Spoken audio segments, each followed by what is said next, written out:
Assalamualaikum warahmatullahi wabarakatuh. Alhamdulillah wa syukrulillah, salatan wa salaman ala rasulillah wa ba'd.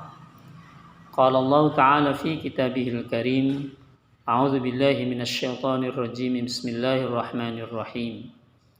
Aqimis salata liduluki syamsi ila ghasaqil laili wa qur'anal fajr. Inna qur'anal fajri kana mashhuda. Shadaqallahul azim.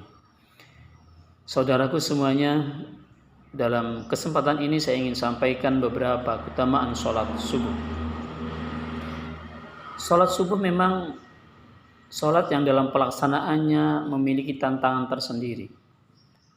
Kenapa demikian? Karena memang sholat ini dilaksanakan pada saat kita semua dalam kondisi sedang merasakan nikmatnya tidur di pagi hari. Lelap, pulas, lebih-lebih kalau misalnya suasananya sedang rintik-rintik hujan, maka selimut biasanya membuat hangat tubuh kita sehingga enggan untuk bangun. Tetapi Allah Subhanahu wa taala janjikan begitu banyak kebaikan dari pelaksanaan sholat subuh ini. Sampai-sampai Nabi Muhammad SAW pernah bersabda,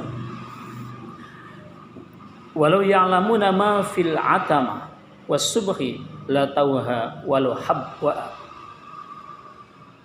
Kalau saja mereka itu mengetahui keutamaan, kebaikan, kelebihan yang ada dalam sholat Isya dan sholat subuh, mereka pasti akan mendatanginya ataupun melaksanakannya walaupun dengan merangkak sekalipun. Dalam hadis yang lain Nabi Muhammad SAW juga pernah bersabda, "Laisa sholatun athqal 'alal munafiqin min sholatil fajri wal isya walau ya'lamuna ma fihima la tauhuma walau habwa." Tidak ada sholat yang dirasakan begitu berat untuk dilaksanakan bagi orang-orang munafik melebihi beratnya sholat subuh dan sholat isya. Tetapi kalau mereka mengetahui keutamaan yang ada dalam kedua sholat tersebut, mereka pasti akan menunaikannya dengan berjamaah walaupun dengan merangkak sekalipun. Saudaraku semuanya, ini mengindikasikan bahwa begitu banyaknya keutamaan yang terkandung dalam pelaksanaan sholat subuh secara berjamaah ini. Di dalam hadis yang lain pun Nabi Muhammad mengatakan, "Basyiril masyaina fi dzulami ilal masajid bin nuri tammah yaumal qiyamah."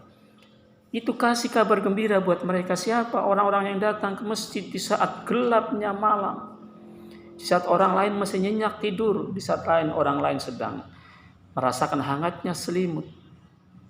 Tetapi dia tinggalkan itu semua untuk memenuhi panggilan Allah Subhanahu wa taala, datang ke masjid, ke musola untuk melaksanakan sholat subuh secara berjamaah. Apa yang dijanjikan Allah Subhanahu wa taala? Bin nuri tami yaumal qiyamah. Orang-orang yang demikian, yang rela ia korbankan kenikmatan tidurnya di waktu pagi ini, Allah janjikan diberikan kepadanya cahaya yang sempurna di saat di hari kiamat nanti. Saudara semuanya, kelebihan yang lain Allah janjikan kepada siapa yang melaksanakan salat subuh adalah dia akan mendapatkan pahala laksana dia melaksanakan sholat malam sepanjang malam. Man sholla al-fajr fi jama'atin ka'annama qamal laila kullah. Barang siapa yang melaksanakan sholat subuh dengan berjamaah, maka dia akan mendapatkan pahala laksana dia telah melaksanakan sholat malam sepanjang malam ataupun sepenuhnya.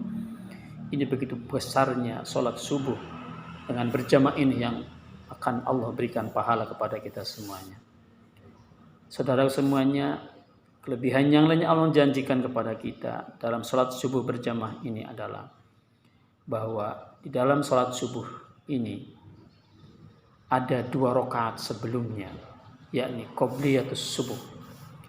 2 rakaat ini yang dilakukan oleh siapa saja di antara kita, qobliyah subuh.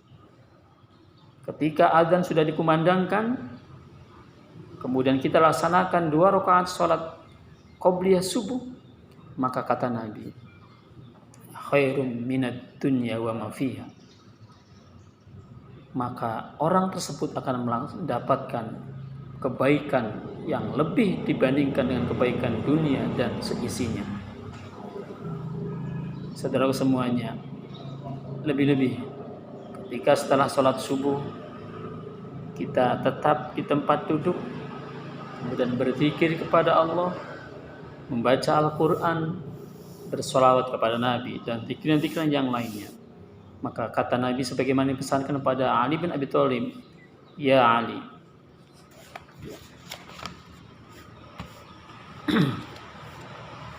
idza shallaita faqud makanaka hatta tatlu'a asy-syamsu fa innallaha yaktubu liman yajlis makanahu hajjatan wa umrah aw 'idqa raqabatin aw shadaqata alfi dinarin fi sabilillah." Wahai Ali, kalau kamu sudah laksanakan sholat subuh, maka tetaplah duduk di tempat dudukmu sampai terbit matahari. Apabila engkau lakukan yang demikian, fa innallaha yaktubu liman yajlisu makanahu hajjata umratin, maka Allah akan catatkan buat kamu pahala melaksanakan haji dan umroh, atau pahala membebaskan hamba sahaya, atau pahala bersedekah 1000 dinar untuk jalan Allah Subhanahu wa ta'ala. Saudara semuanya, lebih dari itu, ketika kita ini melaksanakan sholat subuh berjamaah, maka para malaikat menyaksikan apa yang kita laksanakan ataupun kita lakukan. Malaikat itu dibagi dua tugasnya, ada malaikat yang bertugas di waktu siang, ada malaikat yang bertugas di waktu malam. Nah, pergantian malaikat ini terjadi 2 kali, pada saat sholat subuh atau waktu fajar dan pada saat waktu asar. Nah, di saat sholat subuh ini, malaikat yang malam bertugas, dia menyerahkan tugasnya untuk dilanjutkan oleh malaikat yang bertugas di waktu pagi. Dan dia menghadap Allah Subhanahu wa ta'ala. Allah tanya kepada malaikat tersebut, "Wahai para malaikatku, bagaimana dengan hamba-hambaku?" Tentu ini Allah Subhanahu wa ta'ala lebih tahu apa yang dilakukan dengan hamba-hambanya. Malaikat menjawab, "Ya Allah, saat aku tinggalkan menuju kepadamu, hamba-hambamu sedang bersujud kepadamu. Mereka sedang sholat, mereka sedang melaksanakan ibadah tunduk kepadamu." Inilah persaksian para malaikat terhadap kita semua yang melaksanakan sholat subuh.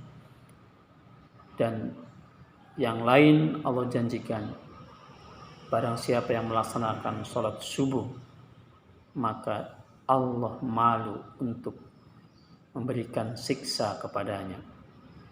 Lebih dari itu, ada keutamaan yang lebih, adalah di akhirat nanti orang yang melaksanakan sholat subuh berjamaah akan diberikan penghargaan bisa bertemu dengan Allah Subhanahu wa ta'ala.